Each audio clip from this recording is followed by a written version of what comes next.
1944년 6월 15일 오전 8시 44분, 1등 중위 프랭크 타츠키는 사이판 남부 해변에서 274m 떨어진 히긴스 보트 안에 웅크리고 있었습니다. 일본군 포탄이 그의 주위 해안에서 폭발했습니다. 펜실바니아 뉴브라이턴 출신의 29살 해병대 장교인 그는 자신의 뒤에 있는 40명의 병력을 지휘했습니다. 이들은 모두 영창이나 징계 임무에서 선발된 대원들이었습니다. 이들의 임무는 섬 수비대에 맞서 며칠 동안 적진 뒤에서 단독으로 작전하는 것이었습니다. 정보 당국은 일본군 병력을 3만 명으로 추정했습니다. 타츠키의 정찰 저격소대는 하와이 타라와 훈련소에서 6달 동안 훈련받았습니다. 그러나 사이판은 그들의 첫 전투 작전이었습니다. 해병대 계획자들은 태평양 전선에서 정찰 저격병들의 사상률이 평균 73%에 달한다고 이미 계산했습니다. 타츠키 뒤에 있는 소대는 해병대가 정예 정찰 부대를 시험하는 두 번째 사례였습니다. 7달 전에 참혹한 타라와 전투 이후 제륙 해병란대의 제임스 리즐리 대령은 특수정찰 저격 소대 편성을 요청했습니다. 해병대는 타라와에서 불과 76시간 만에 994명의 병력을 잃었습니다. 리즐리는 일본군 요새에 대한 더 나은 정보가 그러한 사상자를 줄일 수 있다고 믿었습니다. 그는 소리 없이 적을 제거하고 적의 위치를 파악하며 적대적인 지역에서 단독으로 생존할 수 있는 병사들이 필요했습니다. 일반 해병대 훈련은 뛰어난 소총수와 공격 부대원을 양성했습니다. 그러나 리즐리는 뭔가 다른 것을 원했습니다. 그는 스스로 생각하고 규칙을 무시하며 비열하게 싸우는 병사들을 필요로 했습니다. 그는 이들을 징계 임무 부대에서 찾아냈습니다. 타츠키에게는 특정한 선발 기준이 있었습니다. 두 해병대원이 싸웠을 때 승자는 영창으로 가고 패자는 의무실로 갔습니다. 타츠키는 승자를 원했습니다. 싸움으로 징계 기록이 있는 사람은 근접 전투에서 자신을 처리할 수 있다는 것을 증명한 것이었습니다. 해병대는 이런 사람들을 말썽꾼이라고 불렀습니다. 타츠키는 그들을 생존자라고 불렀습니다. 타라와 훈련소에서 2달 동안 그는 제2해병사단의 다양한 징계 임무 부대에서 42명의 해병대원을 모았습니다.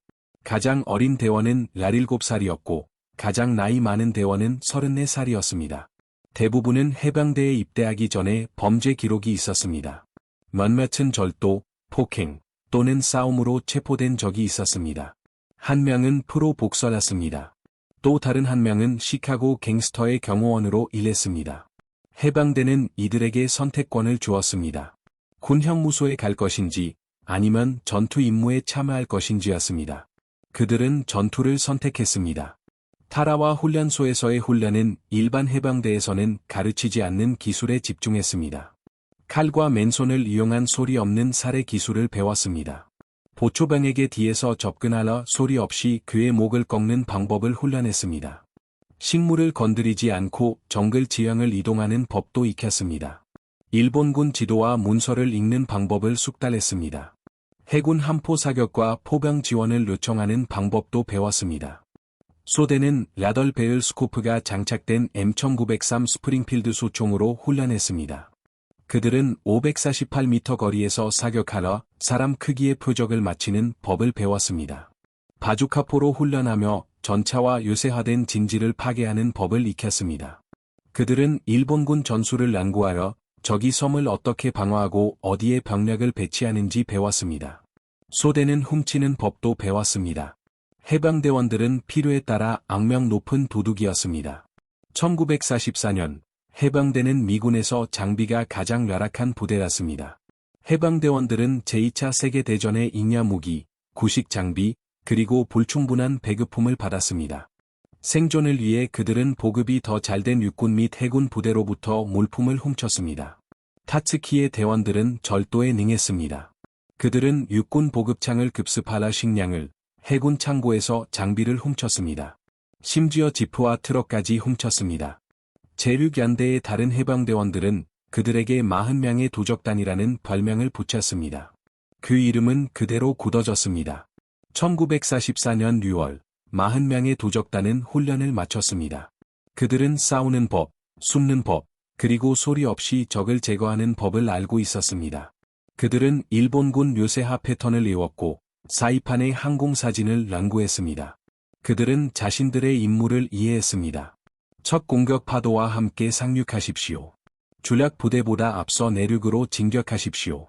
일본군 진지를 찾아 포병 및 해군 함포 부대의 좌표를 무전으로 보고하십시오. 그리고 정글 속으로 사라져 적 요새를 계속 지도에 표시하십시오. 며칠 동안 적진 뒤에서 작전을 수행해야 했습니다. 지원은 없었고, 만약 붙잡힌다면 구조도 없었습니다. 정보 브리핑은 그들을 기다리는 상황에 대해 명확했습니다. 사이판은 미군이 침공할 첫 일본 영토였습니다. 이 섬은 점령지가 아닌 일본 본토의 일부로 간주되었습니다. 일본군은 자살적인 결의로 이 섬을 방어할 것이었습니다. 수비대에는 3만 명의 일본 육군과 해군 병력뿐만 아니라 수천 명의 무장 민간인이 포함되어 있었습니다. 섬은 길이가 22km, 너비가 8km였습니다. 타푸차산은 중앙에 457m 높이로 솟아 있었습니다. 이는 일본군에게 모든 해변을 내려다보는 관측소를 제공했습니다. 일본군은 섬 전체에 콘크리트 토치카, 상호 연결된 참호, 그리고 지하 벙커를 건설했습니다. 그들은 모든 해변과 계곡을 포병 및 박격포 사격 지점으로 등록했습니다. 미군 사상자는 50%를 초과할 것으로 예상되었습니다. 타츠키의 범죄자들이 다음에 닥쳐올 상황에서 살아남았는지 알고 싶으십니까?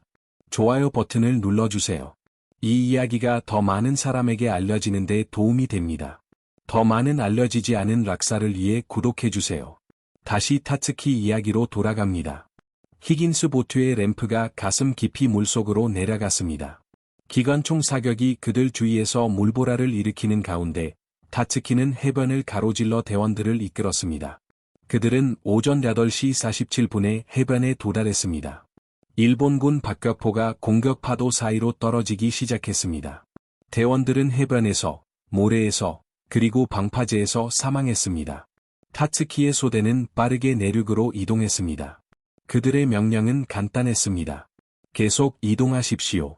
일본군을 찾으십시오. 그들의 위치를 무전으로 보고하십시오. 살아남으십시오. 오전 9시 30분까지 그들은 274m 내륙으로 진격했습니다. 이는 해변의 다른 어떤 해병대 부대보다도 멀리 간 것이었습니다. 그들은 3만 명의 일본군 병사들이 어딘가 정글 앞에 있는 적진에서 홀로 남겨진 것을 발견했습니다. 9시간 후만 밤이 찾아올 것이었습니다. 그때부터 그들의 진짜 임무가 시작될 것이었습니다. 40명의 도적단은 울창한 정글을 45m 간격으로 이동했습니다. 그들은 타츠키가 혼란 중에 개발한 수신호를 통해 시각 접촉을 유지했습니다. 일반 해병대 전술은 부대가 함께 움직이고 대응을 유지하며 지휘부와 무선 교신을 하도록 요구했습니다. 타츠키의 명령은 달랐습니다. 그의 소대는 독립적으로 작전하고 적 위치를 보고하되 자체적인 전술 결정을 내릴 것이었습니다. 사이판의 다른 어떤 해병대 부대도 그러한 권한을 가지고 있지 않았습니다. 오전 10시 15분, 빌 캐너플 병장이 첫 일본군 진지를 발견했습니다. 그것은 능선 측면에 지어진 콘크리트 토치카였습니다. 토치카는 그날 오후 제2해병사단이 진격할 계곡을 덮는 상호 연결된 사격 구락을 가지고 있었습니다. 이 토치카에는 7명의 승무원이 운용하는 구이식 중기관총이 있었습니다. 일본군은 식물로 진지를 위장했고 해변에서 보이지 않도록 이치시켰습니다. 계곡을 통해 진격하는 해병대 공격 부대원들은 살상 구락으로 직접 걸어 들어갈 것이었습니다. 타츠키의 지도에는 해병대의 진격을 위한 3가지 가능한 경로가 표시되어 있었습니다. 일본군 기관총은 이 3경로 모두를 커버하고 있었습니다. 그 진지를 제거하면 수십 명, 어쩌면 수백 명의 해병대원들의 생명을 구할 수 있었습니다. 그러나 공격하면 40명의 도적단의 위치가 드러나 정찰 임무가 이태로워질 것이었습니다. 타츠키는 30초 만에 결정을 내렸습니다. 소대는 이런 상황을 위해 바주카포를 특별히 가져왔습니다. 일병 마빈 스트롬보는 토치카에서 73m 떨어진 곳에 위치를 잡았고 나머지 소대원들은 경계를 섰습니다. 오전 10시 32분, 스트롬보는 한 발을 발사했습니다. 로켓은 토치카의 사격 구멍을 명중하고 내부에서 폭발했습니다. 이 폭발로 일본군 승무원 전원이 즉사했습니다. 연기가 채 가시기도 전에 타츠키의 소대는 이미 정글 속으로 274m 더 깊이 이동했습니다. 그들은 파괴된 토치카에에는 자신들의 존재 흔적을 남기지 않았습니다. 4시간 후 제2해방사단 부대원들이 계곡을 통해 진격했을 때 그 능선에서는 기관총 사격을 전혀 받지 않았습니다. 정오까지 40명의 도적단은 17개의 일본군 진지를 식별하고 지도에 표시했습니다. 라기에는 8개의 기관총 진지, 4개의 박격포 진지, 3개의 포병 관측소, 그리고 2개의 탄약 저장고가 포함되었습니다. 타츠키는 암호화된 전송 프로토콜을 사용하라 연대 본부의 좌표를 무전으로 보고했습니다. 20분 이내에 해상 구축함에서 발사된 함포 사격이 목표물을 타격하기 시작했습니다.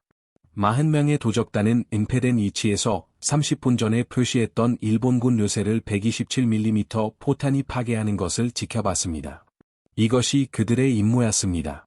적을 찾아내고 파괴 목표로 표시한 다음 일본군이 무슨 일이 일어나는지 깨닫기 전에 이동하는 것이었습니다. 소대의 진격은 이른 오후까지 그들을 3.2km 내륙으로 이끌었습니다. 이는 다른 어떤 미군 부대보다 훨씬 앞선 것이었습니다. 그들은 해방대원들이 앞으로 3일 동안 도달하지 못할 지역을 통과했습니다. 91m마다 새로운 일본군 진지가 드러났습니다. 섬은 정보 당국이 추정했던 것보다 훨씬 더 요새화되어 있었습니다. 타츠키는 한 계곡에서만 200명이 넘는 적군 병사들을 세웠습니다. 그들은 정면 공격으로 며칠이 걸릴 만한 진지들을 파고들어 있었습니다. 그러나 정확한 좌표가 있다면 해군 함포 사격으로 몇 분 만에 그 진지들을 파괴할 수 있었습니다. 40명의 도적단은 해방대가 싸우는 방식을 바꾸고 있었습니다. 오후 3시 40분, 소대는 예상치 못한 것을 발견했습니다. 일본군 전차 대대 집결지였습니다. 키론 카노와 북쪽 숲의 작은 숲에는 37대의 97식 중형 전차가 이장 그물 아래에 있었습니다. 해방대 정보당국은 일본군이 사이판에 10여 대의 전차를 보유하고 있을 것으로 추정했습니다. 40명의 도적단은 한 곳에서 그 수의 3배에 달하는 전차를 발견한 것이었습니다. 이 전차들은 미군 교두보의 가장 심각한 위협이었습니다. 일본군 전술은 미 해군 함포 사격이 덜 효과적인 야간에 대규모 전차 공격을 감행하도록 되어 있었습니다.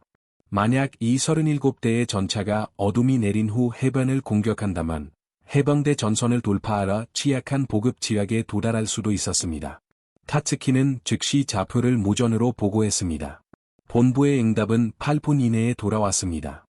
해군 함포 사격은 이미 해변 근처에 묶인 해방대 부대를 지원하며 교전 중이었습니다. 공습은 다른 목표물에 할당되어 있었습니다. 포병은 아직 함선에서 하락 중이었습니다. 적어도 4시간 동안은 전차 대대를 공격할 자산이 없었습니다. 그때까지는 이미 어두워질 것이었고 전차들은 아마도 이동했을 것입니다. 타츠키는 37대의 전차를 보고 계산했습니다.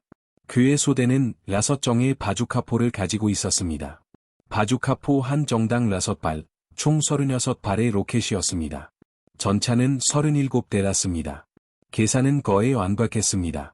이 결정은 해방대가 가르친 모든 전술 원칙을 위반하는 것이었습니다.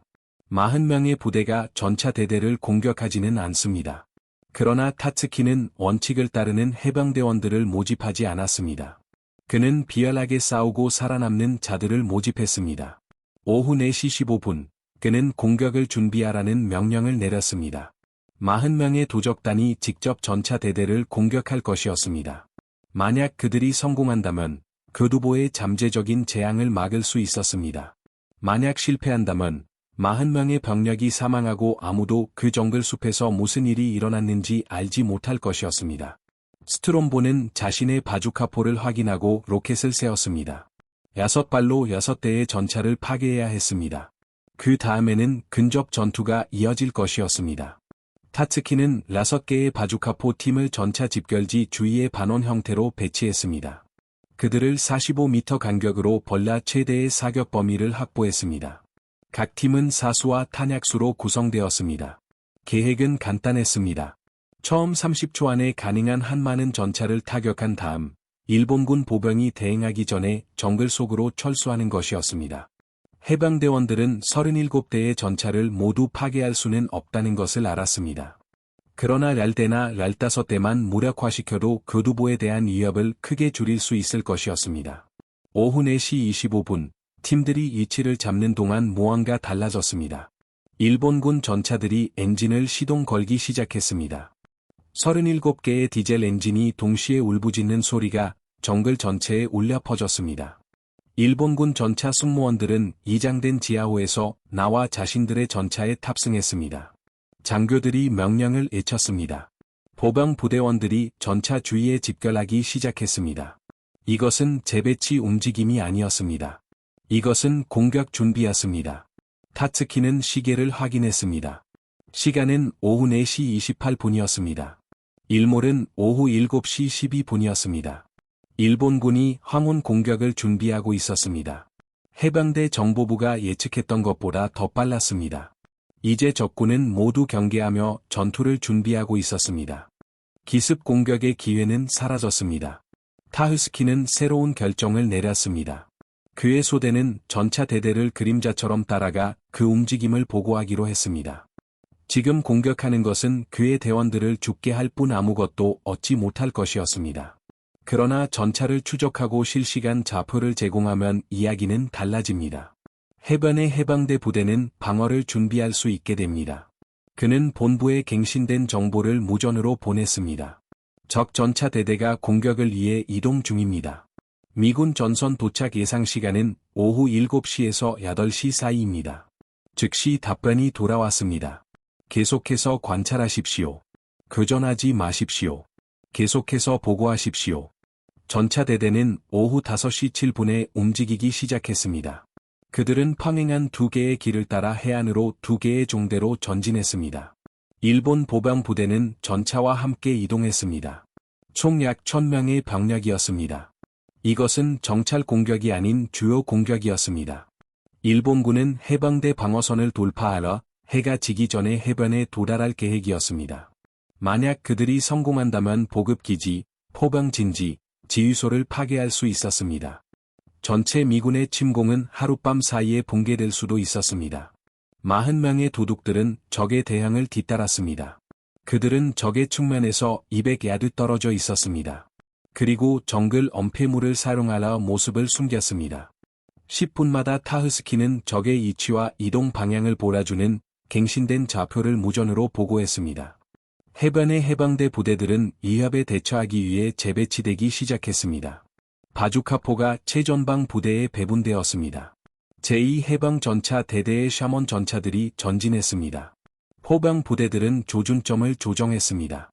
제2해방사단 전체는 이장된 전차 공격을 받을 준비를 했습니다. 오후 6시 15분, 해변에서 약 1마일 떨어진 곳에서 일본군은 멈춰섰습니다. 장교들은 회의를 위해 모였습니다. 타흐스키는 300야드 떨어진 곳에서 쌍안경으로 그들을 관찰했습니다. 일본군 장교들은 무언가에 대해 논쟁하고 있었습니다. 한 장교는 해안을 가리켰습니다. 다른 장교는 북쪽을 향해 손짓했습니다. 세 번째 장교는 지도를 펼쳤습니다. 회의는 11분 동안 계속되었습니다. 마침내 장교들은 각자의 부대로 돌아갔습니다. 그리고 대형은 방향을 바꾸었습니다. 해변으로 곧장 계속 가는 대신 전차들은 북쪽으로 방향을 틀었습니다. 이 기동은 타흐스키를 놀라게 했습니다. 해방대 정보 지도에는 그 방향에 중요한 목표물이 없었습니다. 그 지역은 대부분 정글과 험난한 지형이었습니다. 그러나 일본군은 분명한 특정 목표를 가지고 있었습니다. 대형은 북쪽으로 1마일 더 전진했습니다. 그 후 다시 서쪽으로 해안을 향했습니다. 오후 7시 5분, 태양이 수평선에 닿을 무렵 타흐스키는 그들의 계획을 이해했습니다. 일본군은 주요 해변 상륙 지점을 공격하는 것이 아니었습니다. 그들은 제2해방사단과 제4해방사단 사이의 틈을 목표로 삼고 있었습니다. 그곳에서의 성공적인 돌파는 미군을 둘로 나눌 것이었습니다. 타흐스키는 경고를 무전으로 보냈습니다. 그러나 일본군은 완벽한 타이밍을 선택했습니다. 땅거미가 지고 있었습니다. 해방대 부대들이 야간 작전을 위해 주파수를 변경하면서 무전 통신은 어려워졌습니다. 포병 부대는 탄약 재보급 중이었습니다. 샤먼 전차들은 연료를 보급하고 있었습니다. 사단 사이의 틈은 단 2개 해방 중대에 의해 방어되고 있었습니다. 약 340명의 병력이었습니다.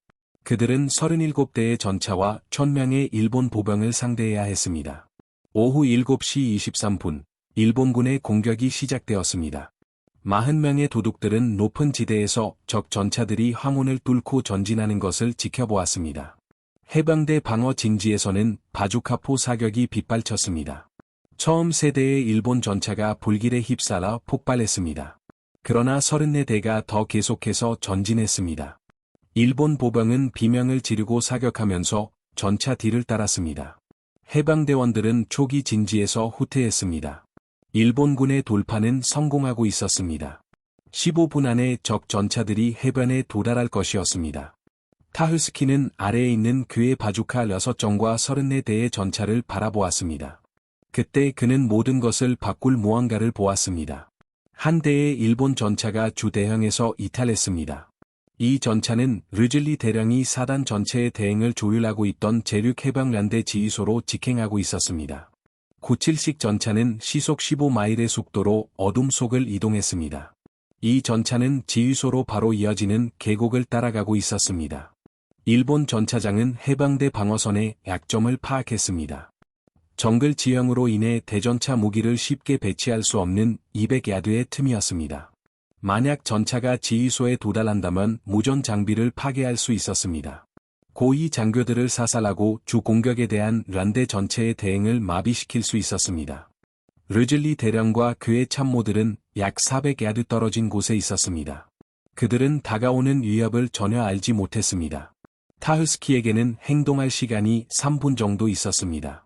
그는 소대 최고의 바주카 사수 1등병 허버트 하제스를 붙잡았습니다. 하제스는 테로와 혼란 캠프에서 단 한 발도 놓치지 않고 6개의 표적을 파괴했습니다. 그러나 혼란 표적은 움직이지 않았습니다. 또한 반격하지 않았습니다. 그리고 로켓을 튕겨내도록 설계된 장갑판도 없었습니다. 97식 전차의 전만 장갑은 50mm 두께였습니다. 이것은 잘못된 각도에서 발사된 바주카포 탄을 잠재적으로 튕겨낼 수 있었습니다. 하제스는 관통을 보장하기 위해 완벽한 측면 사격이 필요했습니다. 타흐스키와 하제스는 전차가 지휘소에 도달하기 전에 요격하기 위해 전속력으로 언덕을 내려갔습니다. 그들은 오후 7시 31분에 전차가 예상되는 경로에서 30야드 떨어진 지점에 도달했습니다. 하제스는 엎드려 바주카포를 겨냥했습니다. 20초 후 전차가 계곡에서 나타났습니다. 전차의 포탑은 목표물을 찾으며 회전하고 있었습니다. 전차장은 랠린 해치에 서서 쌍안경으로 어둠을 살피고 있었습니다. 하제스는 기다렸습니다. 움직이는 전차는 정지한 전차보다 맞히기 어려웠습니다.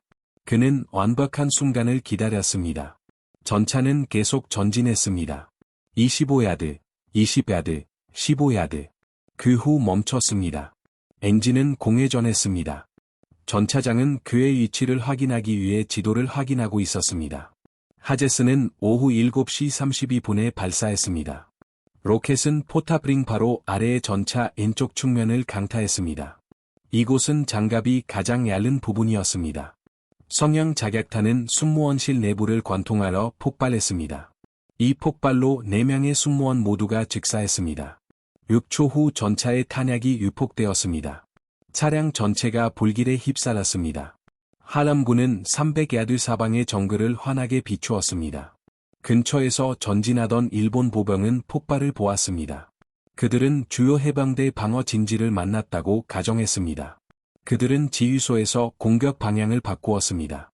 그리고 더 큰 위협이라고 생각하는 쪽으로 향했습니다.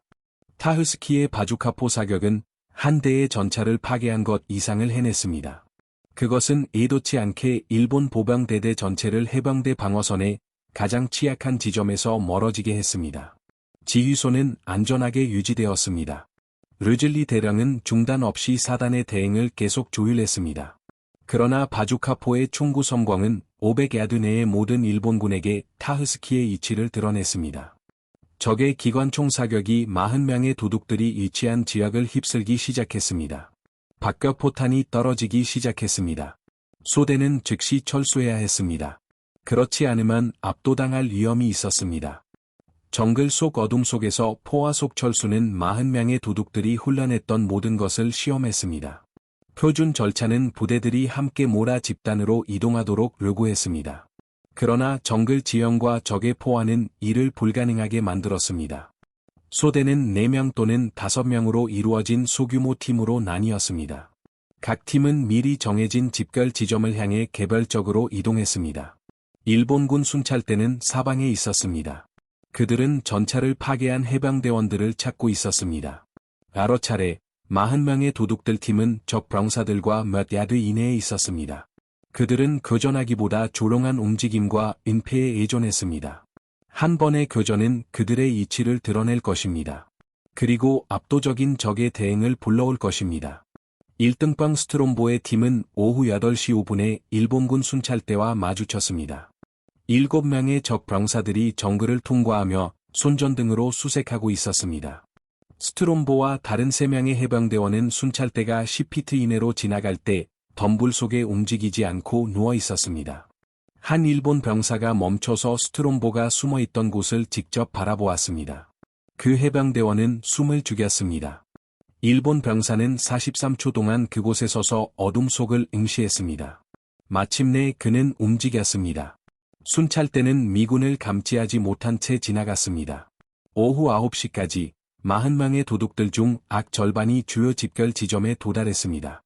이곳은 해방대 전선 후방 600야드에 있는 작은 공터였습니다. 타흐스키는 23명을 세웠습니다. 17명이 여전히 실종 상태였습니다. 그들은 사망했거나 포로가 되었거나 단순히 어둠 속에서 길을 잃었을 수 있었습니다. 표준 해방대 절차는 실종된 인원을 위해 부대들이 집결 지점에서 최대 2시간까지 기다리도록 요구했습니다. 그러나 집결 지점은 일본군 진지에 너무 가까웠습니다. 적 순찰대들이 그 지역을 적극적으로 수색하고 있었습니다. 타흐스키는 모인 그룹을 해방대 전선으로 되돌리기로 결정했습니다. 그리고 동이 튼 후 실종된 병사들을 수색하기 위해 소규모 구조팀을 보내기로 했습니다.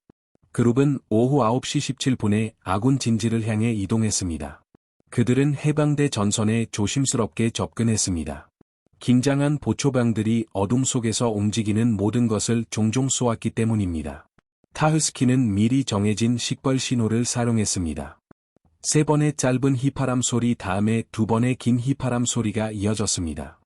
해방대 보초병들이 그들을 제지했습니다. 타흐스키는 올바른 암호로 응답했습니다.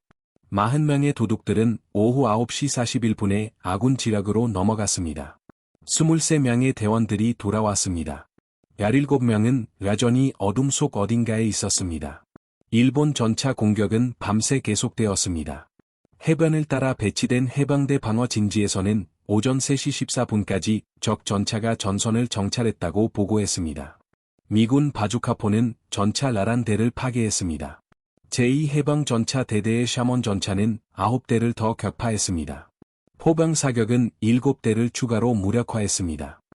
6월 16일 새벽까지 일본군은 37대의 전차 중 27대를 잃었습니다.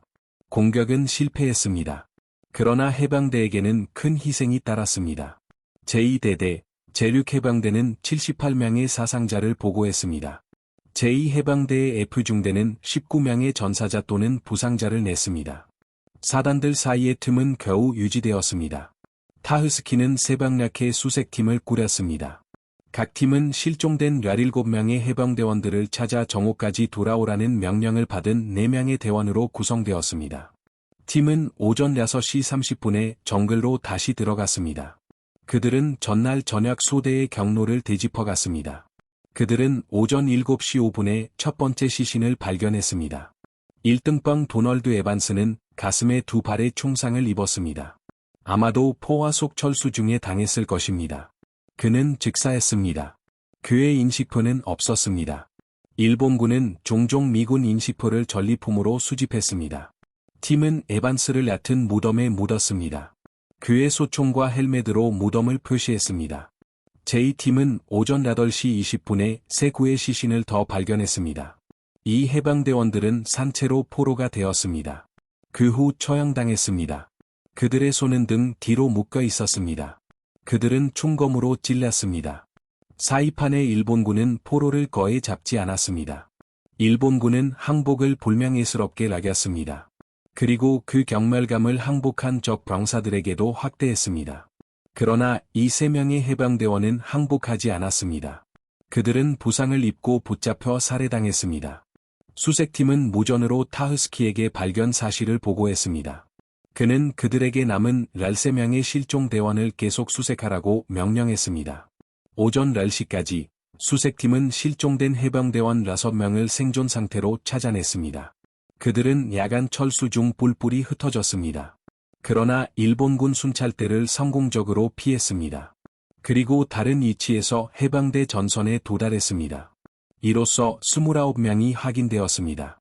13명은 여전히 실종 상태였습니다. 오전 11시 15분에 한 수색팀이 무전 교신에 성공했습니다.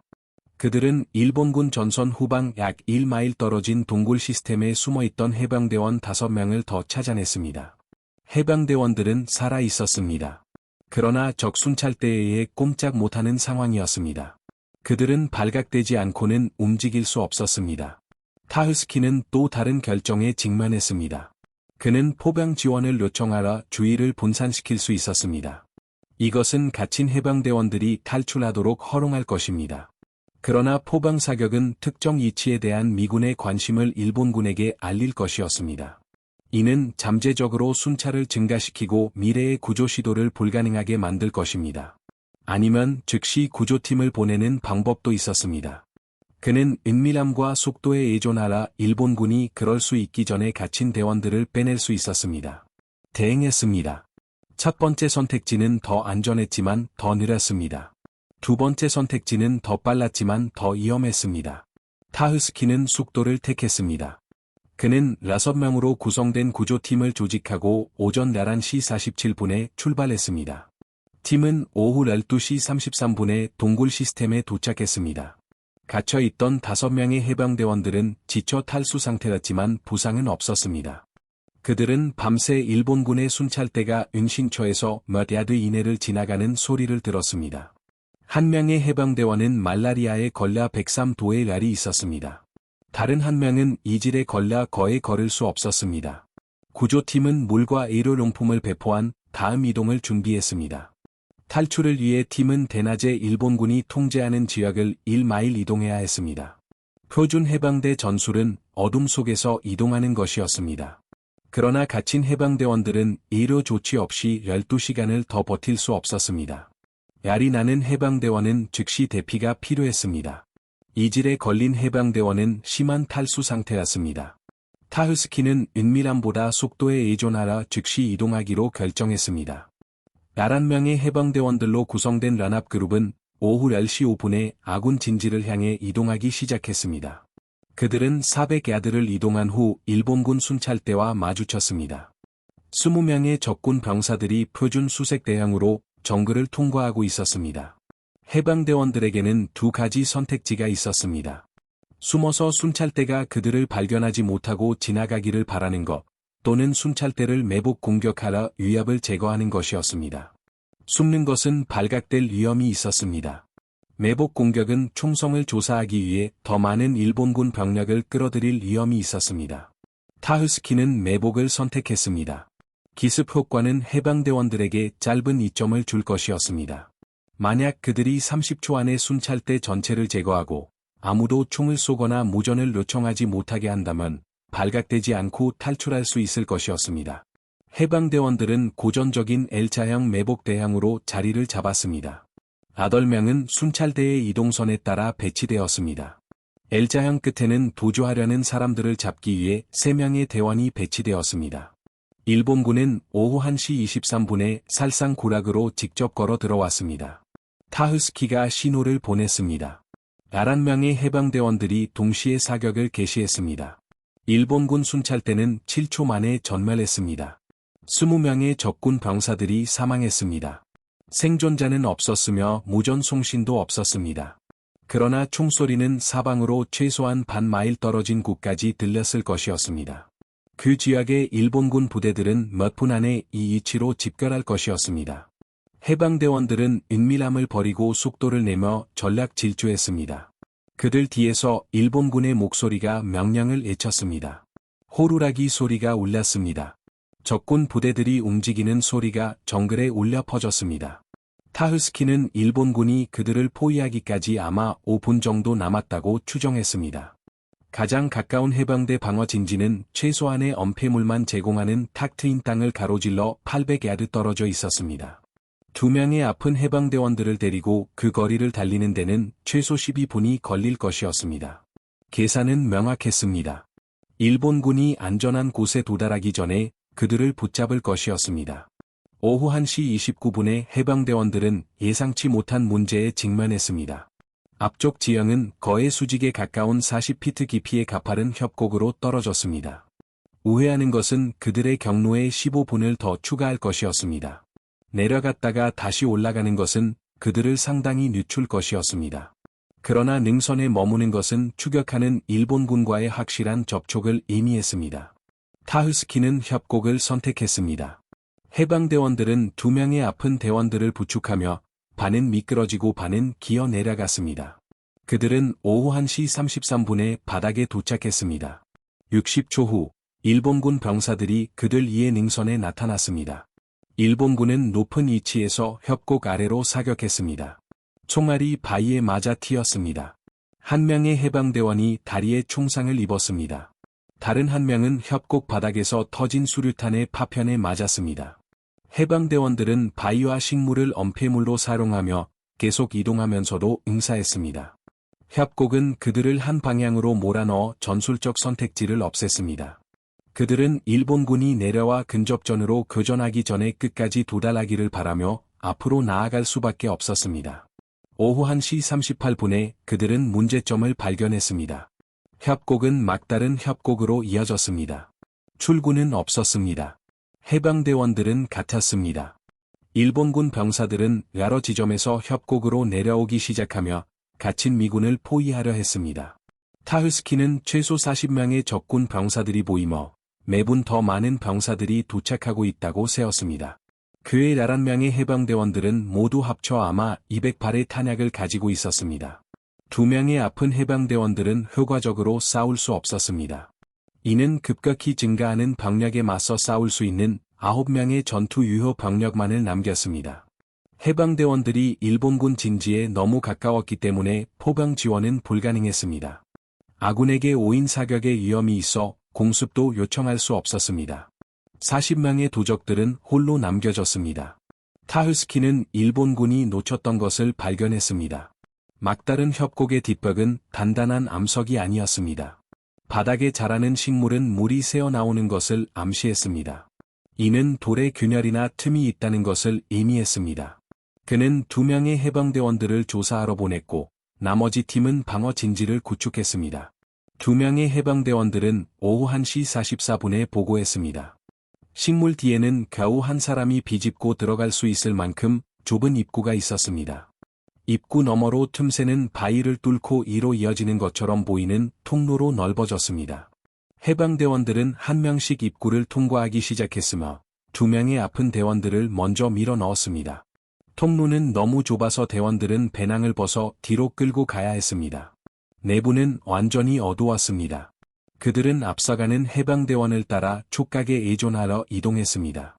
통로는 단단한 바위를 뚫고 가파르게 위로 올라갔습니다. 그들 뒤에서 일본군 병사들이 막다른 협곡으로 들어오는 소리가 들렸습니다. 그들은 서로를 부르며 사라진 것처럼 보이는 미군을 찾고 있었습니다. 통로는 오후 2시 7분에 능선의 반대편으로 이어졌습니다. 그들이 들어갔던 곳에서 400야드 떨어진 곳이었습니다.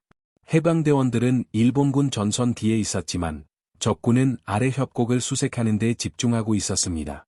그들은 해방대 진지를 향해 빠르게 이동하라 마지막 600야드를 8분 만에 주파했습니다.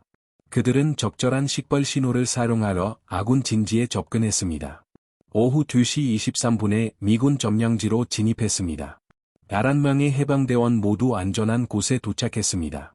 2명의 아픈 대원들은 즉시 의료시설로 후송되었습니다. 그리하여 확인된 해방대원은 총 34명이 되었습니다. 8명은 여전히 실종 상태였습니다. 하루가 지나면서 3명의 대원이 더 발견되었습니다. 그들은 성공적으로 포획을 피하고 독자적으로 해방대 진지에 도달했습니다. 진격하는 해방대 부대에 의해 2구의 시신이 더 발견되었습니다. 그리하여 6월 16일 밤이 되자 3명의 해방대원이 여전히 실종 상태였습니다. 그들은 공식적으로 작전 중 실종으로 분류되었습니다. 40명의 도적들은 사이판에서의 첫 48시간 동안 최소 6명의 전사자를 냈습니다. 또 다른 3명은 실종되어 사망한 것으로 추정되었습니다. 이는 22%의 사상률을 나타냈습니다. 손실에도 불구하고 소대는 임무를 완수했습니다. 그들은 200개가 넘는 일본군 진지를 식발했습니다. 수십 개의 적군 요새를 파괴할 좌표를 요청했습니다. 한 대의 탱크가 연대 지휘소에 도달하는 것을 막았습니다. 또한 적군 움직임에 대한 중요한 정보를 제공했습니다. 리즐리 대령이 타흐스키에게 메시지를 보냈습니다. 1800시에 40명의 도적들은 하룻밤 동안 휴식을 취하고 재보급을 하며 교체 병력을 통합할 것이었습니다. 6월 17일 새벽, 그들은 다시 정글로 돌아갈 것이었습니다. 이번에는 그들의 임무가 적진 더 깊숙이 그들을 데려갈 것이었습니다. 사이판의 일본군 수비대는 여전히 약 2만 9천 명의 병력이었습니다. 40명의 도적들은 이제 37명의 대원이 되었습니다. 6월 17일 0530시에 40명의 도적들은 완전한 어둠 속에서 해방대 진지를 출발했습니다. 그들의 목표는 내륙으로 3마일 떨어진 능선 시스템이었습니다. 해방대 정보부는 그곳에 일본군 포병 진지가 있다고 믿었습니다. 이 포들은 이틀 동안 계속해서 미군 진지에 포격을 가하고 있었습니다. 수십 명의 해방대원들을 사살하고 보급 작전을 방해했습니다. 일본군이 포들을 동굴 안에 이장했기 때문에 공중 정찰로는 포를 찾을 수 없었습니다. 오직 지상 정찰만이 그들을 찾을 수 있었습니다. 이 임무는 40명의 도적들이 사이판에서 그 어떤 미군 부대보다도 적진 깊숙이 침투해야 하는 것이었습니다. 소대는 의사소통을 위해 수신호를 사용하며 완전한 침묵 속에서 이동했습니다. 그들은 첫 1마일을 47분 만에 주파했으며 일본군 순찰대와 마주치지 않았습니다. 지형이 점점 더 어려워졌기 때문에 두 번째 마일은 더 오래 걸렸습니다. 가파른 경사, 울창한 식물, 그리고 바위가 많은 지형이 그들의 진격을 늦췄습니다. 그들은 082시의 목포 능선 시스템에 도달하여 체계적인 정찰을 시작했습니다. 능선은 약 2마일 동안 뻗어 있었고 주변 정글 위로 600피트 솟아 있었습니다. 일본군 진지들은 곳곳에 있었습니다. 타흐스키는 포병포를 숨길 수 있을 만큼 큰 동굴 입구를 8개 세웠습니다. 동굴들은 터널로 연결되어 있었습니다. 이를 통해 일본군은 진지들 사이에서 포를 이동시킬 수 있었습니다. 몇 발을 발사한 다음 미군이 반격하기 전에 재배치할 수 있었습니다. 이것이 해방대 포병이 적의 포를 파괴하지 못한 이유를 설명했습니다. 그들은 일본군이 이미 버린 진지를 사격하고 있었습니다. 포를 찾는 것은 임무의 일부에 불과했습니다. 40명의 도적들은 터널 시스템을 지도해야 했습니다. 그래야 해방대 공격 부대들이 이 지역에 도달했을 때 어떻게 공격할지 알 수 있을 것이었습니다. 터널을 지도하려면 안으로 들어가야 했습니다. 랑구사공시의 로스코 멀린스 상병과 스트롬보 일병은 동굴 시스템에 침투하기 위해 자원했습니다. 나머지 소대는 외부에서 경계를 섰습니다. 2명의 해방대원들은 가장 큰 동굴 입구로 들어가 어둠 속으로 이동했습니다. 그들은 빛이 몇 피트 이상 보이지 않도록 가려진 작은 손전등을 사용했습니다. 동굴은 능선 안으로 200피트 뻗어 있었고 그 후 여러 통로로 갈라졌습니다. 그들은 시스템의 더 깊은 곳 어딘가에서 일본군 목소리가 울려 퍼지는 것을 들을 수 있었습니다. 천장에서 물이 떨어졌습니다. 공기에서는 화약과 인분 냄새가 났습니다. 그들은 1012시의 첫 번째 포병포를 발견했습니다. 그것은 충만 통로 30피트 안쪽에 위치한 91식 105mm 곡사포였습니다. 탄약은 암벽에 파인 공간에 보관되어 있었습니다. 포반호는 부재 중이었고 아마 동굴 시스템의 다른 구락에서 자고 있었을 것입니다. 멀린스와 스트롬보는 지도의 위치를 표시하고 더 깊이 들어갔습니다. 그들은 다음 40분 동안 2개의 포를 더 발견했습니다. 또한 지휘소와 약 2,000발의 탄약을 포함한 탄약고를 찾았습니다. 최소 60명의 병사를 위한 병사 막사도 발견했습니다. 터널 시스템은 정보부가 추정했던 것보다 훨씬 더 광범위했습니다. 1일랑 3시에 그들은 일본군 병사들이 접근하는 소리를 들었습니다. 멀린스와 스트롬보에게는 발각되기 전 아마 15초 안에 은신처를 찾아야 하는 시간이 있었습니다. 그들은 작은 움푹 들어간 곳으로 몸을 숨기고 미동도 하지 않았습니다.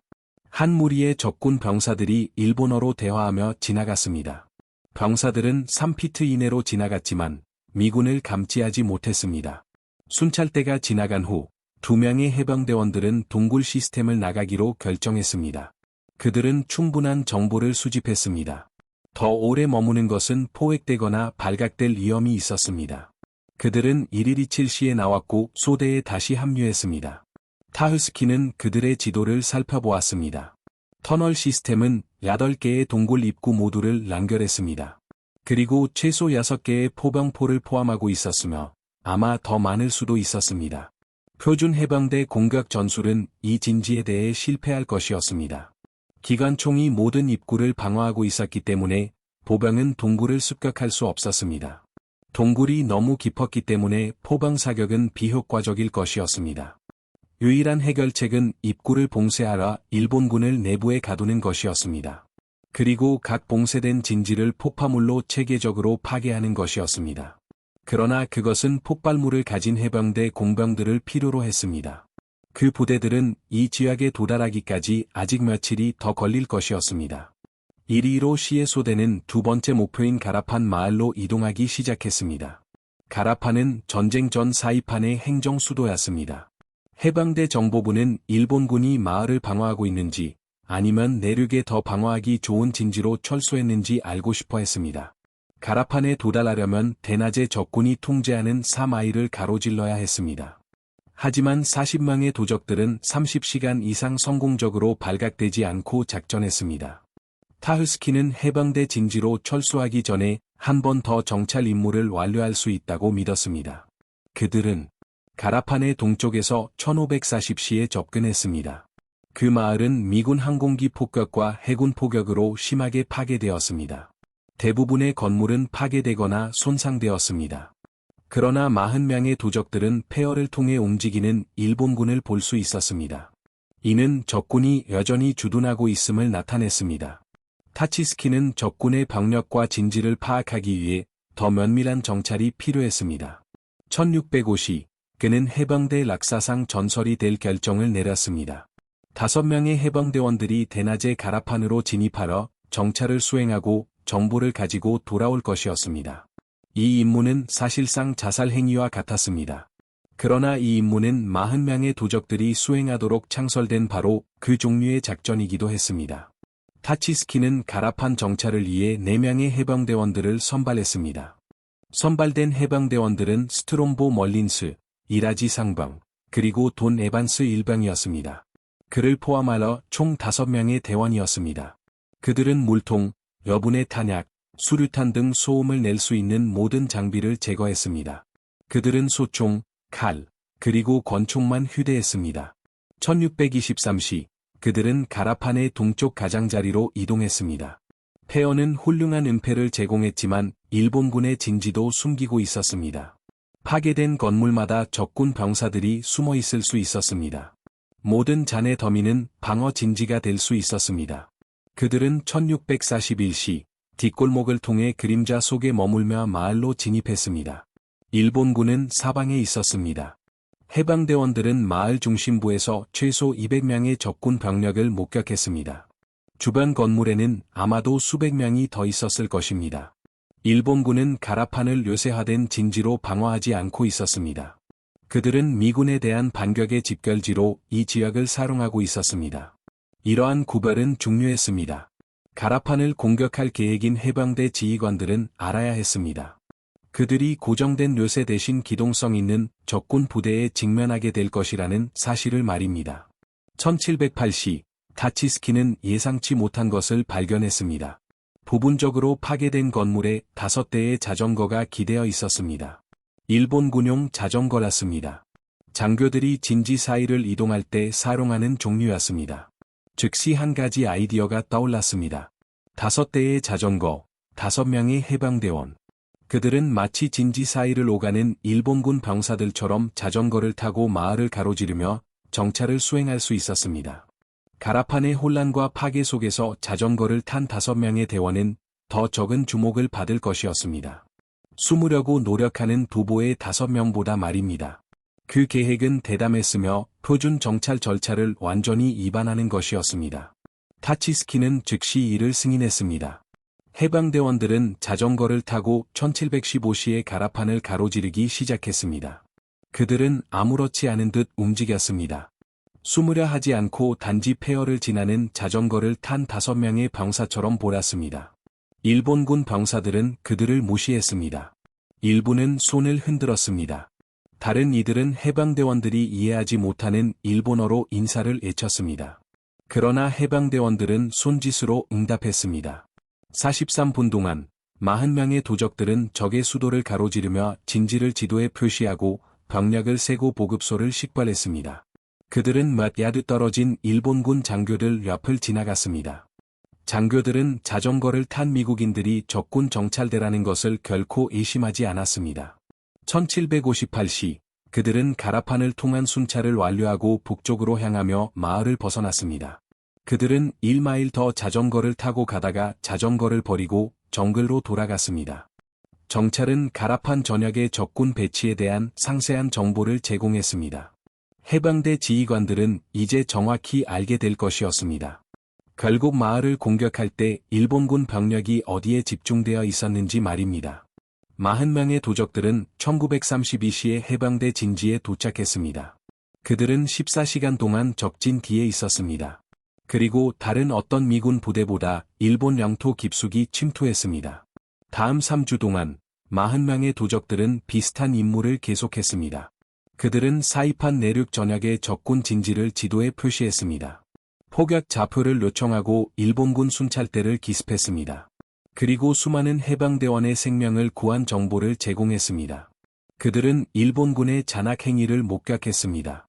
민간인들은 항복하기보다는 절벽에서 뛰어내리도록 강요당했습니다. 부상당한 해방대원들은 매복 공격을 위한 미끼로 사용되었습니다.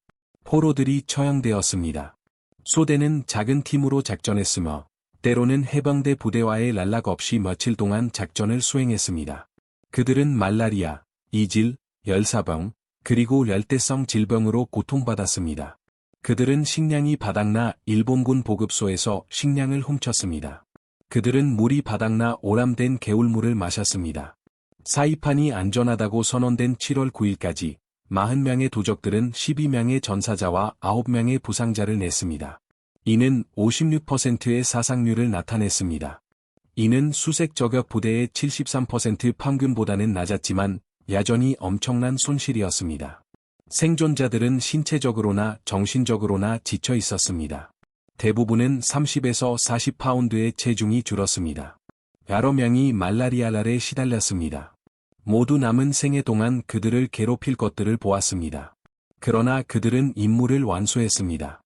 해방대 지휘관들은 40명의 도적들의 정찰 작업이 전체 해방대 사상자를 최소 15% 줄였다고 추정했습니다. 이는 잠재적으로 2,000명의 생명을 구한 것이었습니다. 소대는 1944년 7월에 티니안에서 계속 싸웠습니다. 그 후 사이판으로 돌아와 소탕 작전을 벌였습니다. 전쟁 후 대부분의 대원들은 나중에 예상 후 스트레스 장애로 알려진 증상으로 고통받았습니다. 많은 이들이 반복되는 악몽을 꾸었습니다. 일부는 술에 의존했습니다. 몇몇은 민간 직업이나 개인적인 관계를 유지할 수 없었습니다. 그들의 복무가 가져온 심리적 대가는 공식적으로 인정되거나 치료되지 않았습니다. 프랭크 타치스키는 민간인 생활로 돌아가 이스콘신주 스터전 베이의 시장이 되었습니다. 그는 전쟁에 대해 결코 이야기하지 않았습니다. 그의 아들 조셉은 아버지가 2011년에 사망한 후 아버지의 발물함을 찾고 나서야 40명의 도적들에 대해 알게 되었습니다. 해방대 전술을 바꾼 소대의 이야기는 66년 동안 대체로 알려지지 않았습니다. 6번째 해방연대의 수색 저격 소대는 미국 군사 역사상 최초의 정예 특수작전 부대 중 하나였습니다. 그들의 심층 정찰, 은밀한 살상, 그리고 적진 뒤 독립작전 전술은 현대 특수부대의 발전에 영향을 미쳤습니다. 여기에는 네이비실과 해방대 수색대가 포함됩니다. 그들은 작고 고도로 훈련된 부대가 전체 대대도 수행할 수 없는 임무를 완수할 수 있음을 증명했습니다. 방영 구금과 징벌 부대에서 선발된 40명의 대원들은 태평양 전쟁에서 가장 효과적인 전투 부대 중 하나가 되었습니다. 그들을 범죄자라고 불렀던 해병대원들은 틀렸습니다. 그들은 전사였습니다. 타치스키 중위의 이야기가 감동적이었다면 좋아요 버튼을 눌러주세요. 이는 유튜브가 잊혀진 이 이야기들을 더 많은 사람들에게 몰아주는 데 도움이 됩니다. 구독 버튼을 누르고 알림을 켜주세요. 우리는 매일 새로운 숨겨진 락사 이야기들을 게시하며 놓치고 싶지 않을 것입니다. 지금 바로 댓글을 남겨주시고 어디에서 시청하고 계신지 알려주세요. 미국, 영국, 캐나다, 호주 또는 다른 곳에 계신가요? 우리의 커뮤니티는 전 세계에 걸쳐 있습니다. 여러분은 이 기억들을 살아있게 하는 데 동참하고 있습니다. 댓글로 알려주세요.